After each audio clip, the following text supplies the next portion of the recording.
Hello, everyone. It's Sonia McDonald here, and welcome to Leadership with Sonia, where I talk everything great and amazing and exceptional about leadership. And I also get to connect and talk with the most extraordinary humans and leaders around the world.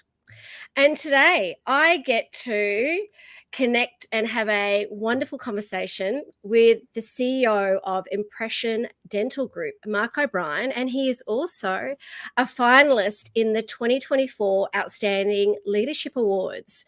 So, Mark, welcome to Leadership with Sonia. How are you? Thank you. I'm really great. Thank you. Thanks for inviting me and giving me the opportunity to chat to you. I've followed you for a long time, so I was quite excited to have this in my diary today to talk about all things leadership and dental and anything that we talk about further as well. Thank you so much. And also I've been watching your journey, particularly as a finalist in the Leadership Awards. And we were just talking offline about the amazing people around him that support him, in particular Brett, who is I have been dealing with leading up to this live and this podcast, who is part of Impression Dental Group, and he has been incredible to work with around helping us actually record this great live and podcast today. And leadership, oh my gosh, it's such a big word. And Huge. It's huge. What does leadership mean to you? Look, I guess it means lots of different things to lots of different people, and I think for me personally, it's not just what you do and what the behaviours and values that you distill in your kind of work life, because we've all got multiple lives, but it's what you do as an individual in your family, around community, and I really think as leaders have an obligation to give. I'm a firm believer, and I know it was a bit of a buzzword a few years ago in servant leadership, that leaders have an obligation to develop people, develop the world, to develop processes. So I think from my perspective, that's what keeps me grounded and motivated as a leader to constantly be serving. But I think it's also acting with integrity, doing things right, leading with authenticity, showing vulnerability, all those things that are really important to either get the best out of individuals or the best out of a business, or just to get the best out of yourself as well. I think it's really important that you have a vision of leadership and a version of leadership that you hold yourself to account to as well. I love all those words that you mentioned around authenticity and vulnerability and integrity. And I was having a look at your website today, Impression Dental Group's website. I must say, what a gorgeous website. Thank you. Can you tell me a little bit about what you do? Like, what do you do? What does Impression Dental Group do? What are you Yeah, about? so Impression Dental Group is a group of almost 30 practices, dental practices, all the way from Townsville in far north Queensland, all the way down to my hometown where I grew up in Geelong.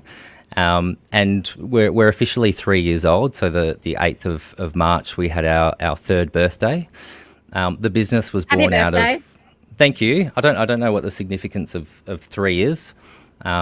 But I can't say it's paper or wood or anything like that. But for us, it was 3 years of really hard work. The genesis of our business was born out of a failed dental group that fell into administration. So we bought a number of practices that were amazing individuals, amazing people, but had just not been looked after. So we took that on board as our original group of practices, and then grew through mergers and acquisitions over that journey. So, but fundamentally, we're a service organisation that provides facilities for our dentists to be able to operate their business in our business, and then provide the environment for them to flourish and give the best patient experience. And dentistry is one of those segments of healthcare that it doesn't necessarily get as much media or as much attention as maybe general practice or other allied healthcare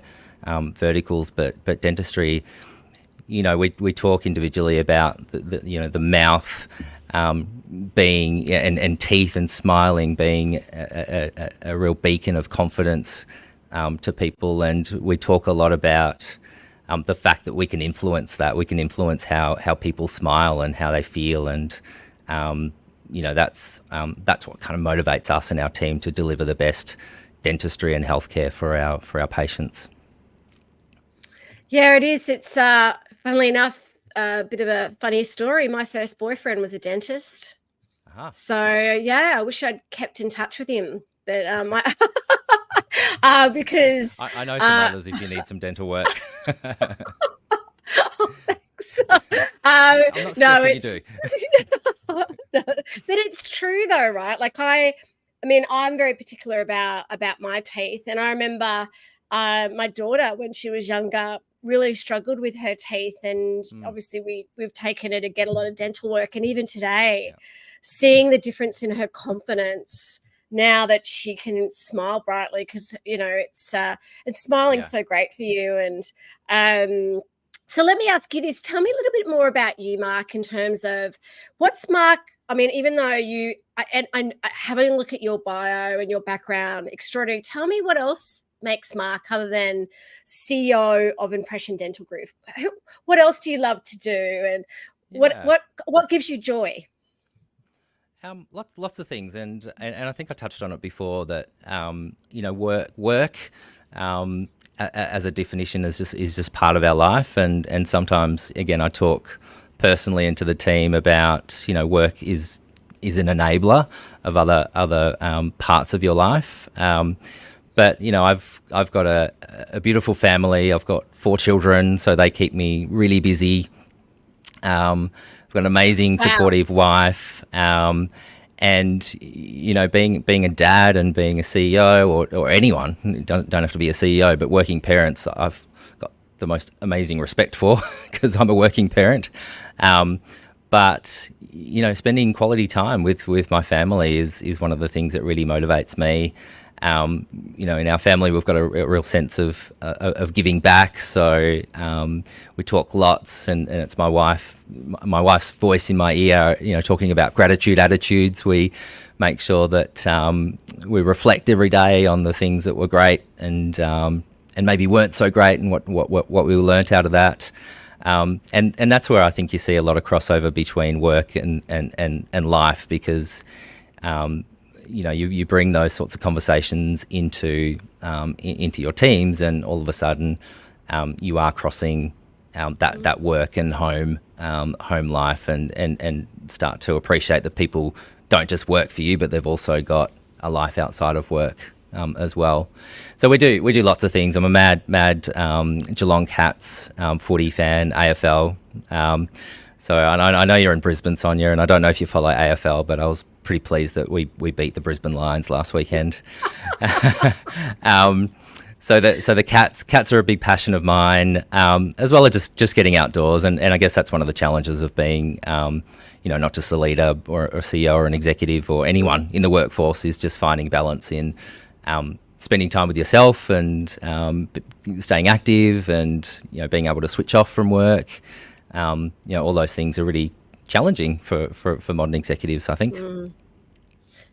Yeah, they are really challenging, and I think that's it's kind of like, I don't know, there's no kind of silver bullet with that in terms of how you balance that, but I think it's really important that you do balance it, and you do know what's important in your life, and have that balance. And I mean, thinking about your life, Mark, and where you are today, is there what's been some of your greatest learnings, or even people that have made a difference in your life?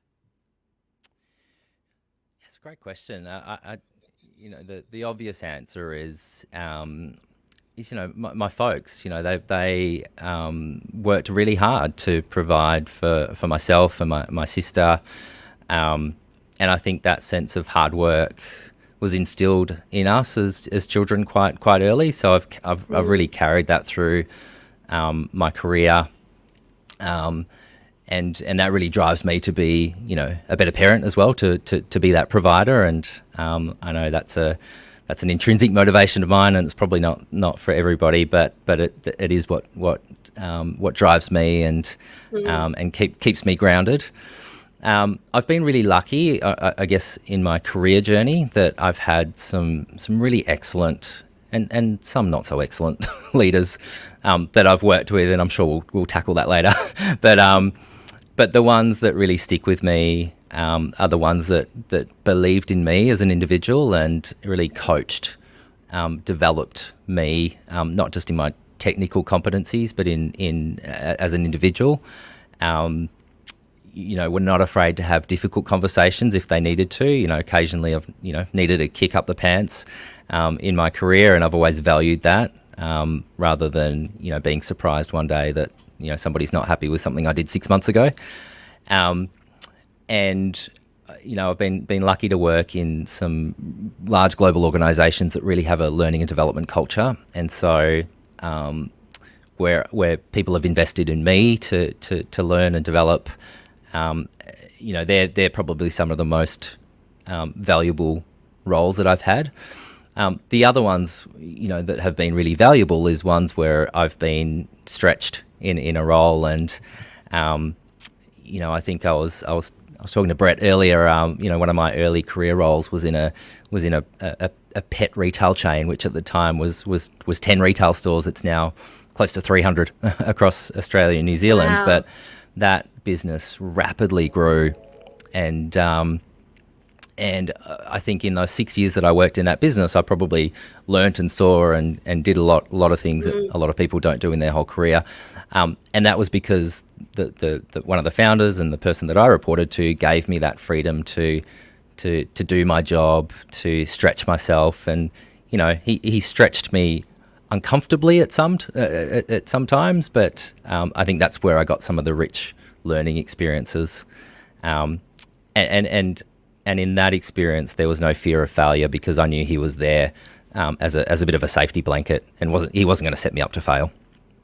So he was and I'm still very good friends and remain in contact to this day for that experience. And it sounds like obviously his leadership contributed to the growth of that business as well. Did you ever envisage yourself here? Like, did you ever think when you were little? What did you when you were little, or when you were at school? Did you ever go, "Oh, this is what I want to be when I grow up"? Like, and therefore, is this where you thought you'd be when you grew up? It's not actually.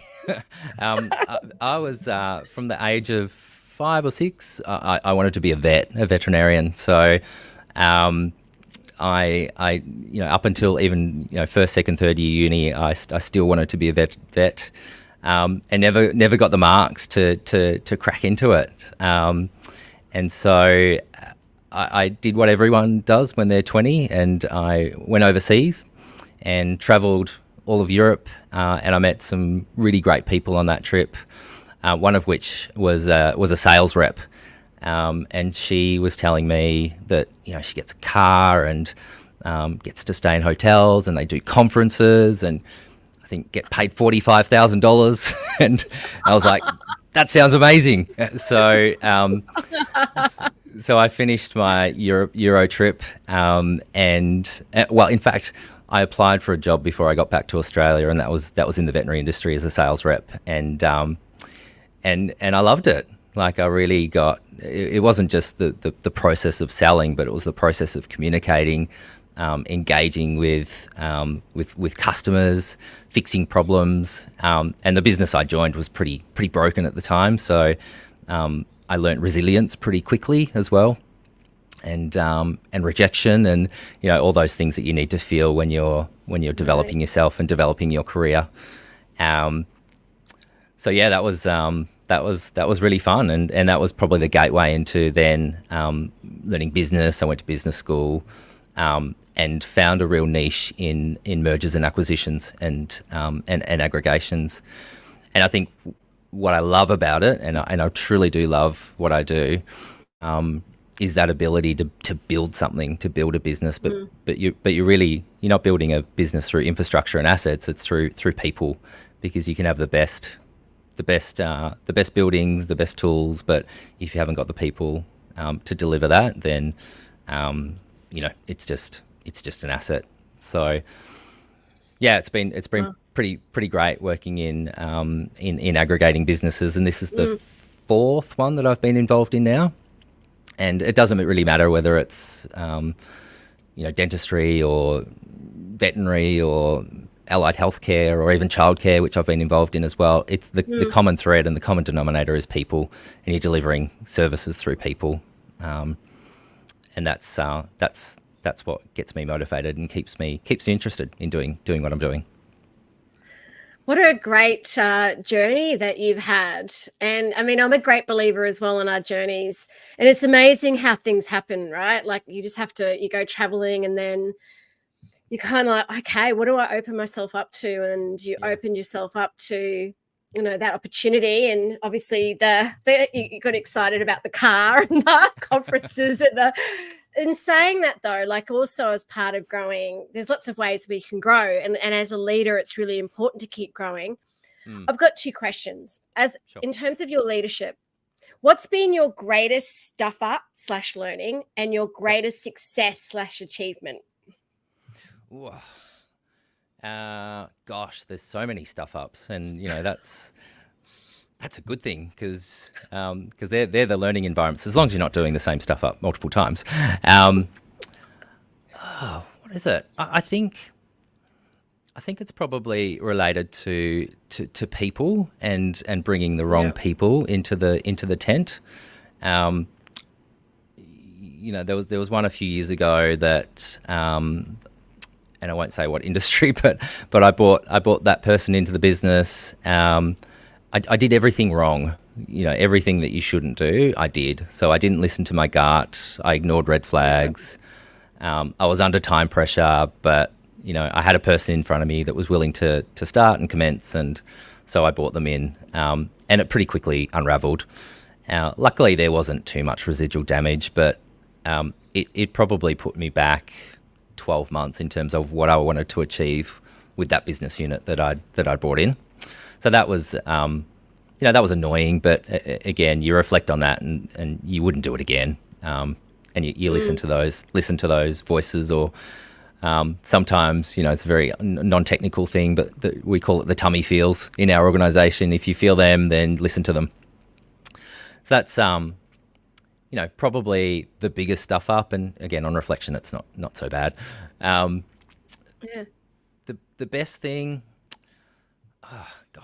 there's so many. I think the current role where we have brought a business that fell into administration out of that and really made it flourish has been one of the most rewarding parts of my career.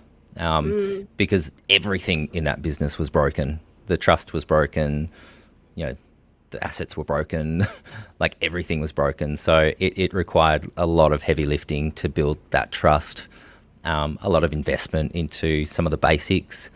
But at the end of the day, it was really just being visible, being heard, and being able to enact that change with some urgency and with some pace as well. There's one other thing. Which was part of my journey with Pet Barn, the retailer. We really disrupted the way people adopted pets, and one of my roles was about bringing adjacent services into that network. So at the time, we engaged with the RSPCA. It was up here actually. So the RSPCA New South Wales CEO. Steve Coleman, who's still there today, is a wonderful person. Really took an open mind to getting pets introduced to people.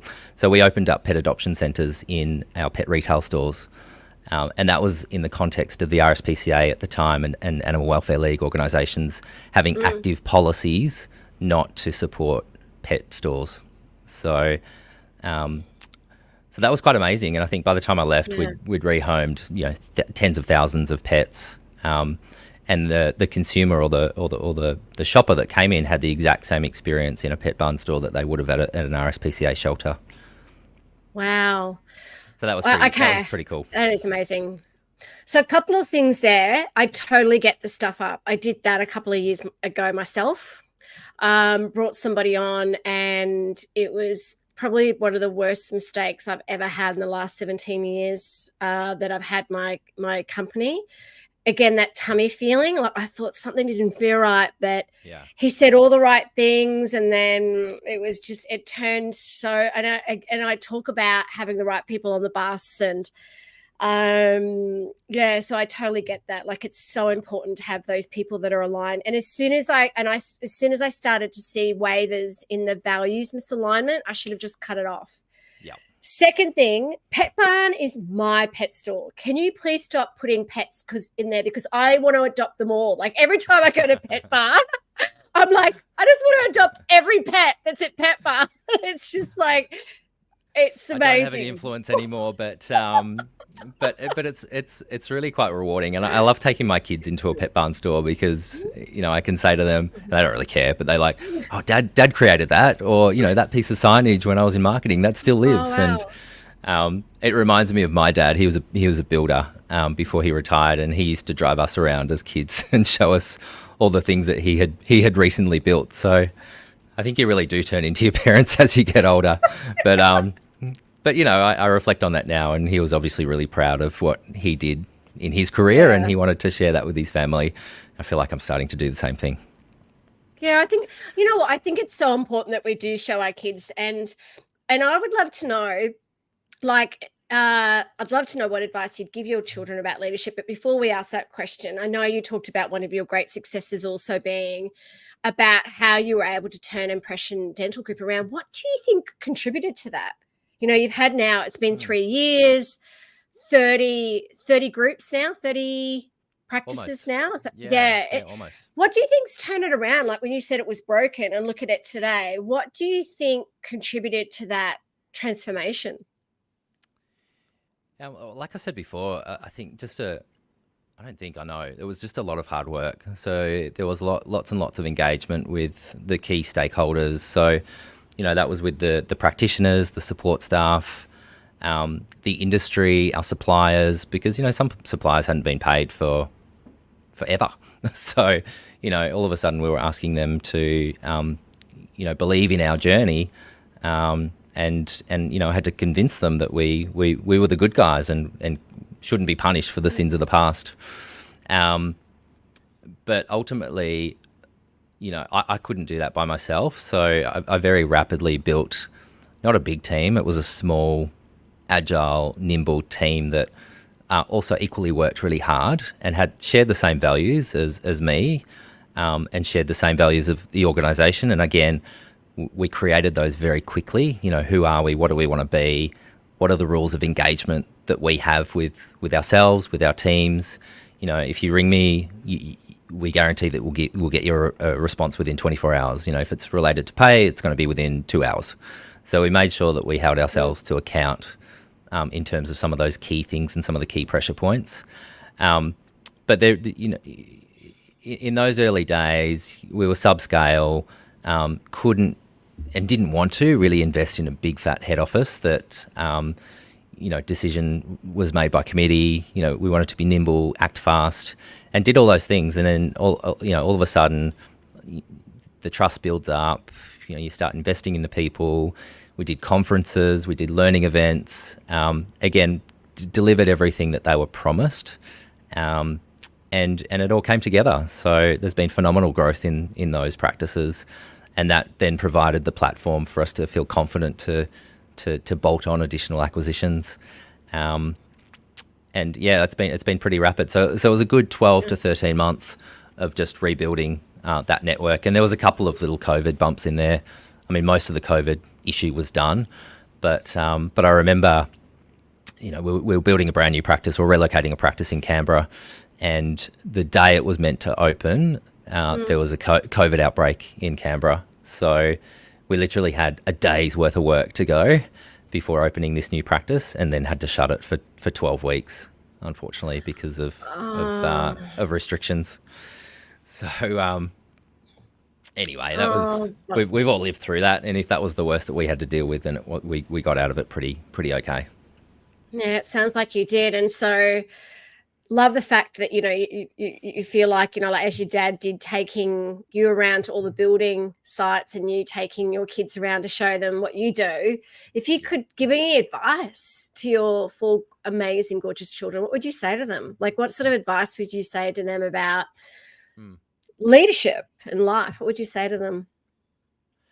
I think, number one, I hope they grow up with a sense of not with a sense of entitlement, but one that, if you work really hard, and have a goal and have an aim, then you're well positioned to be able to do that. I think having that gratitude attitude, again, I sound like my wife, but we use that a lot in our household.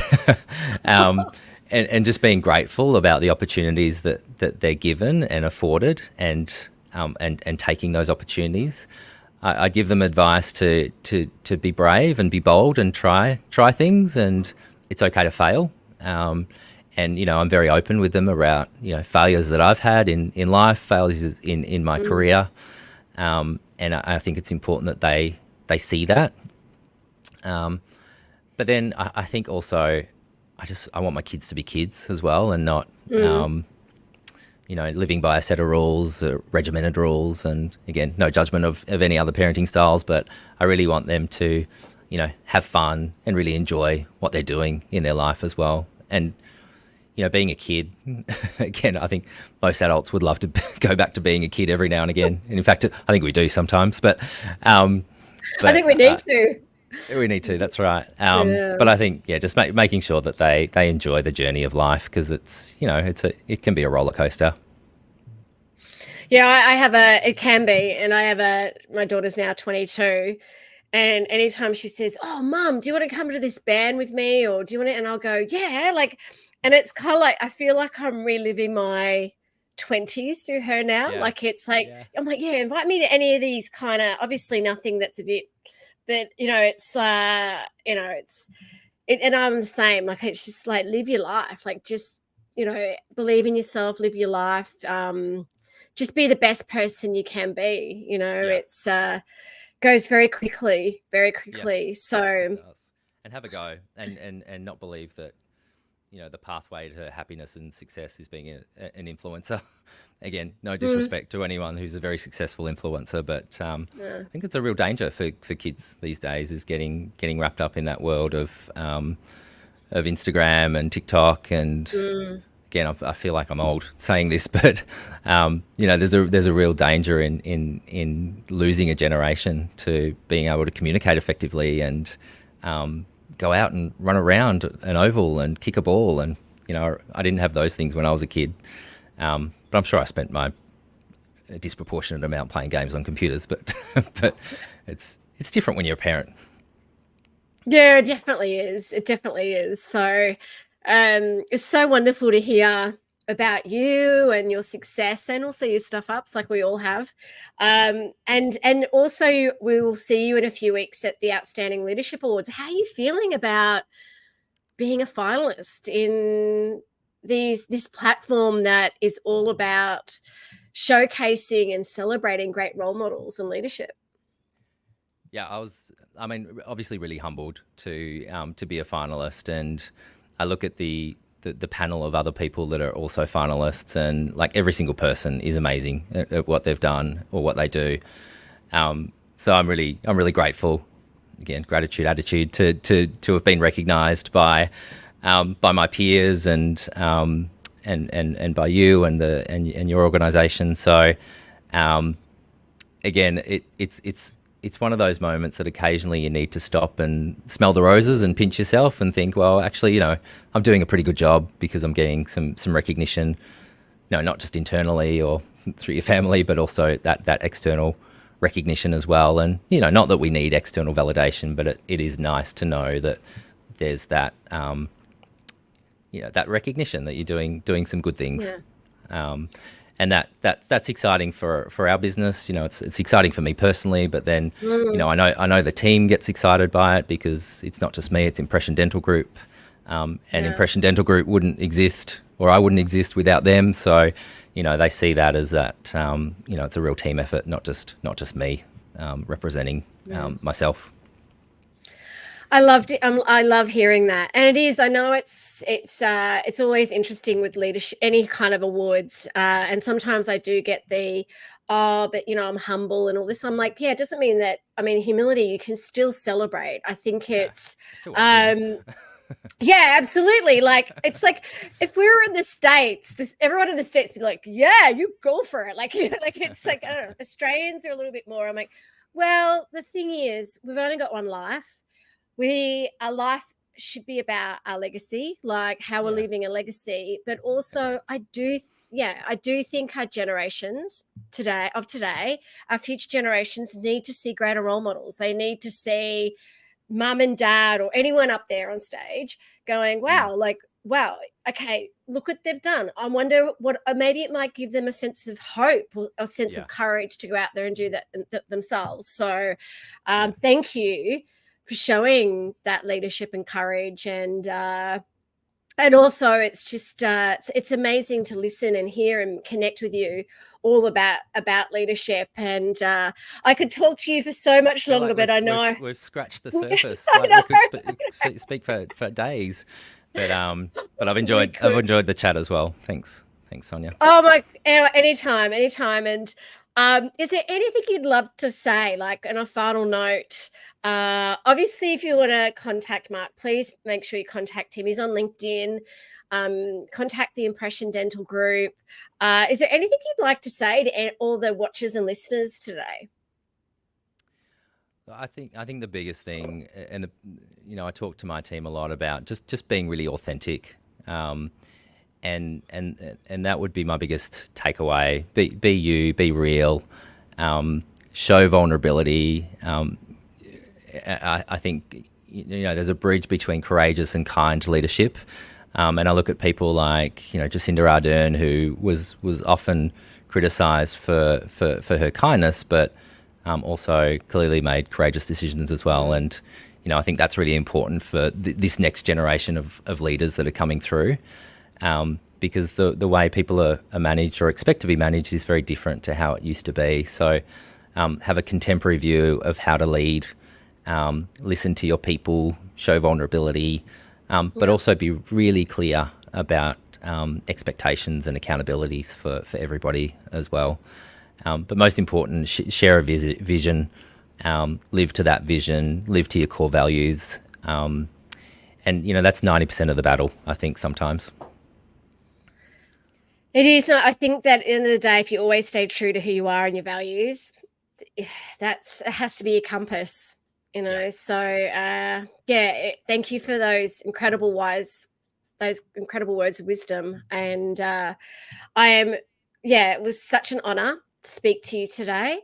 I look forward to seeing you in a few weeks. And if anyone would love to join our lives or our podcast to know more about the Leadership Awards or Leadership HQ, please reach out to me or my team. If you'd love to learn more about our work and lives and podcasts all around leadership, we would love to connect with you and show how we could make a difference to you, but also this really, really important conversation about great leadership, because the more we're talking about it and the more role models we have like Mark, it'll inspire. It's the ripple effect. We need to have more great leaders around the world. That's one thing I know for certain that we talk about is, yes, we do need more great leaders and humans. And by having these conversations and having role models like yourself, Mark, that's what we're doing. So thank you so much for being on today's show. It's a pleasure. Thanks, Sonia. Look forward to seeing you soon. Thank you so much. And you take care. You too. Thanks. Bye. Bye.